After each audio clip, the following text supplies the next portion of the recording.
Hey everyone, welcome back. If you're here, you're probably frustrated because your Venmo instant transfer isn't working, and you're eager to get your money moving again. Don't worry. I'm going to walk you through some simple, effective fixes step by step. This guide is tailored for 2025, so we'll cover the latest tips to make sure you're up to date. Let's dive in. First off, what could be causing this issue? Venmo instant transfers allow you to move money from your Venmo balance to your bank account almost immediately, but glitches can happen due to app updates, account settings, or even network problems. The good news is, most of these are easy to fix. Step 1. Start by updating your Venmo app.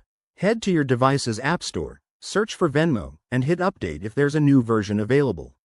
In 2025, Venmo has rolled out some enhanced security features, so an outdated app might be blocking your transfers. Next, double-check your account status. Make sure your Venmo account is fully verified. Go to your settings, look under Account, and confirm that your identity and bank details are all set. If you're not verified, that's often the culprit. Follow the prompts to complete it. Step 3. Verify your bank connection. Sometimes, links between Venmo and your bank expire or get disrupted. In the app, go to Banks and Cards and reconnect your account if needed. Also, check if your bank has any holds or limits on instant transfers. Don't forget about your internet connection. A weak Wi-Fi or mobile data signal can cause transfers to fail. Try switching networks or restarting your device to ensure a stable connection. If that doesn't work, reach out to Venmo support.